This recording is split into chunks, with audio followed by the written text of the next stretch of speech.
There is a difference between power and glory. Most people love glory, and they confuse glory for power. Because glory is to receive the blue light, is for people to open doors for you, is to be given a huge office and do nothing about it. But power is to occupy the office and disrupt the status quo. You use power to make changes. The question you must ask yourself is, in the last 3 years, what did I change? Except that I was being called a president. And that is the most fulfilling thing for you. I was called a president, and you confuse that for power. That is not power, that is glory. Power is to change the life of an ordinary young African girl who rocked up at campus with borrowed money from the village and does not have money to return back. And you saw her and said to her, you will not go back. You are going to be admitted in this university. You will be given accommodation in this university. You will graduate in this university. As the student command-led SRC, we are going to make sure it happens whether they like it or not.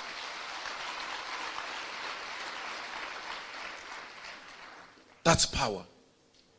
That when you walk the streets of South Africa, people say, there walks our former president. This guy used to fight for us when we were excluded at school. Not this guy used to exchange girls and boys at school. That's your legacy. You have nothing concrete to show. The ANC cannot be replaced by an ANC-lite.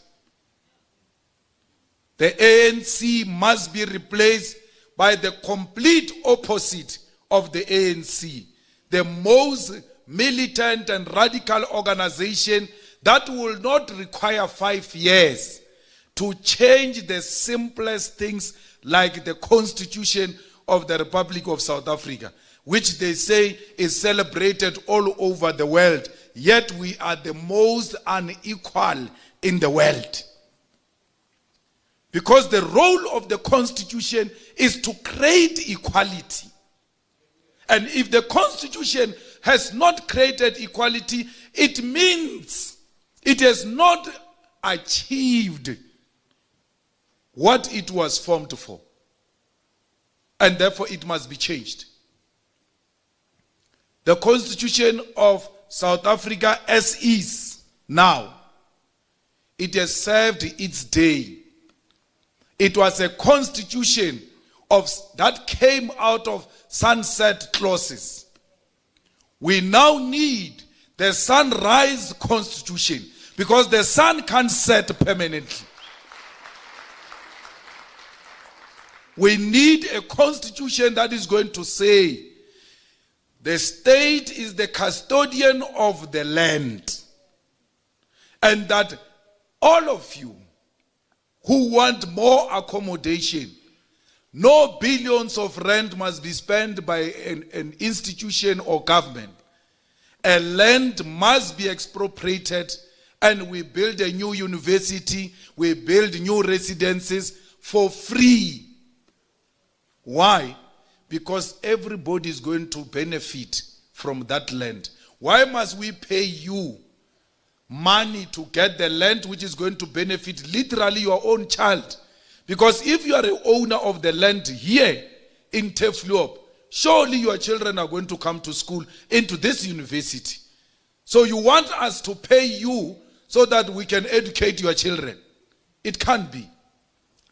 Land that is going to be used for all must be, with immediate effect, nationalized, expropriated without compensation for the benefit of all.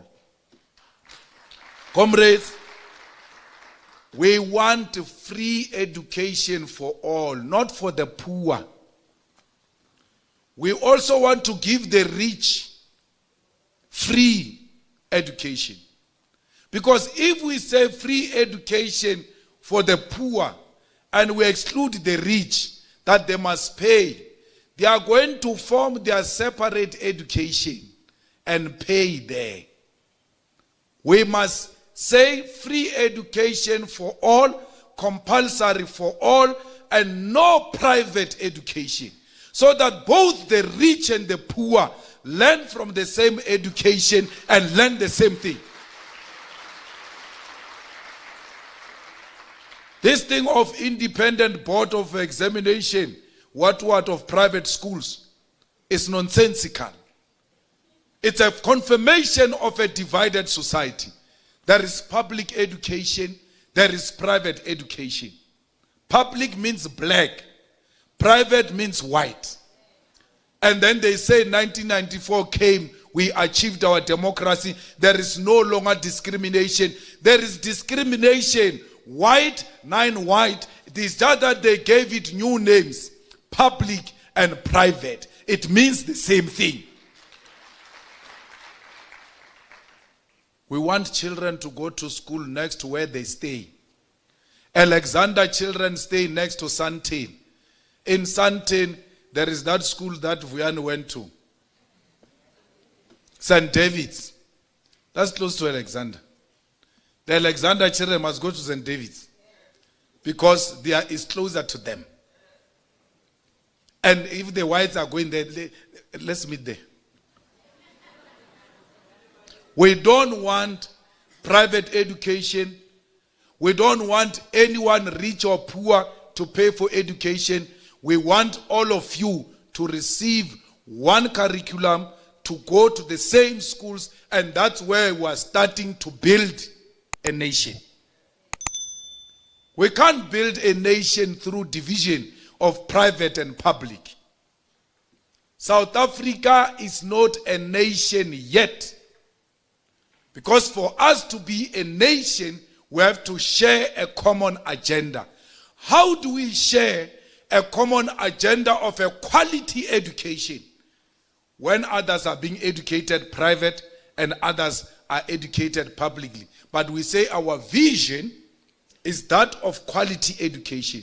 If that is the vision of all of us, let there be one education system. 9 years of wasted, 9 years of Zuma. It looks like that Zuma thing was a picnic. Cost of living is too high. It's too high. We are even unable to go and take oil from Russia because Sitweri power on behalf of those who are fighting Russia. Singenapi. All we want is the oil.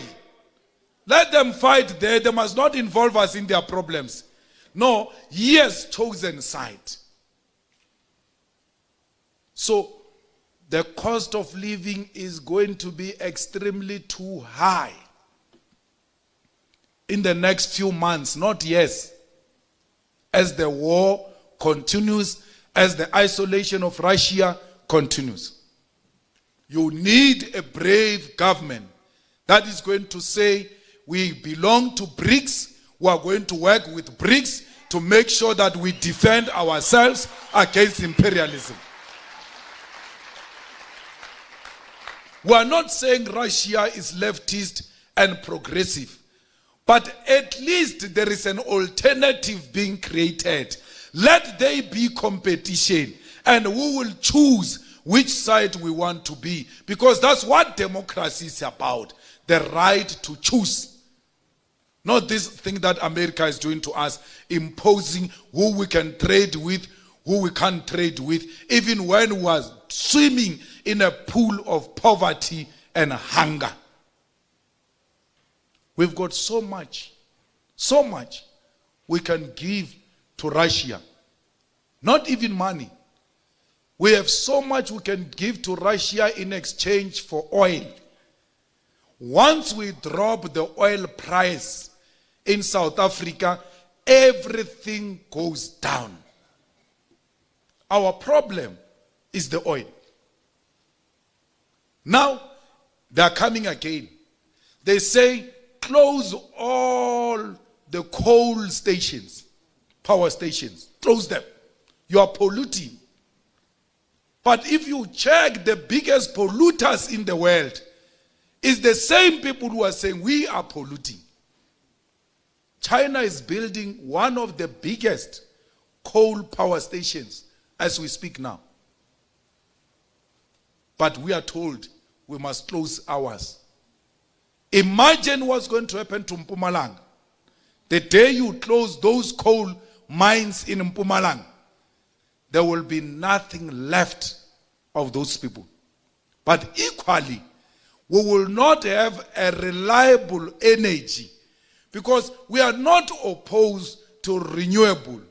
We are not opposed to independent power producers. But we cannot rely on the weather alone. That today there is no sun, therefore there is no electricity. We need to use coal to build an alternative energy and build our economy like they did.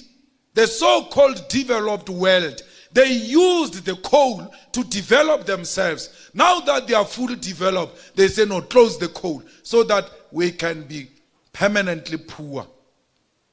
If we fail to remove the ANC and for some reason it closes the coal mines, the EFF must be ready to go and mine with or without ANC permission, because those are our mines.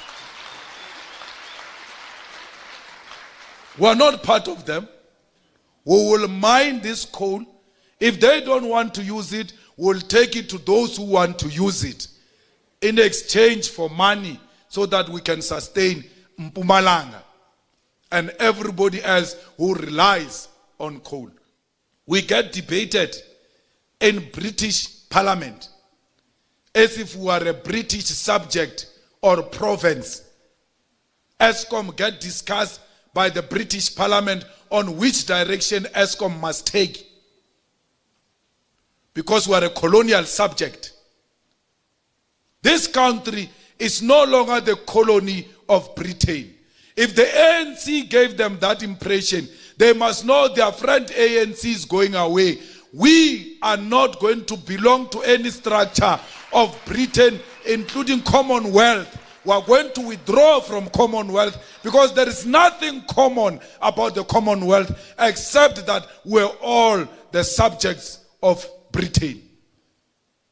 We don't want to belong to anything that has got to do with Britain. Britain needs us. We don't need Britain. France needs Africa. Africa doesn't need France. The president of France once confessed that if it was not of what we are doing in Africa, there wouldn't be a country called France. It is sustained, literally, by African minerals and natural resources. Remember that ours is not only South Africa, it's the African continent. We don't see it here, we see it there, because ours is a giraffe view. So we must make sure that we see the whole of Africa as a better place for humanity, not as a place of rejects and a playground for the imperialist forces. Find solutions to the African problem. You are here as young intellectuals. Use your brain to give us an alternative practical solutions to the poverty of a black man. Tell us, what is it that we can do to love ourselves as blacks and as Africans? Because they've instilled in us the spirit of self-hatred. And that's why when we see other Africans we see enemies, because we see ourselves as our own enemy. Let this conference find a solution to a problem of xenophobia and self-hate, because we will not achieve any of the things we spoke about here in isolation. We need the continent to come together. And when we are together, we cannot be defeated by America with its dollar, because ours is backed by very powerful, high in demand natural and mineral resources. I'm a king, yes, I'm a king, I think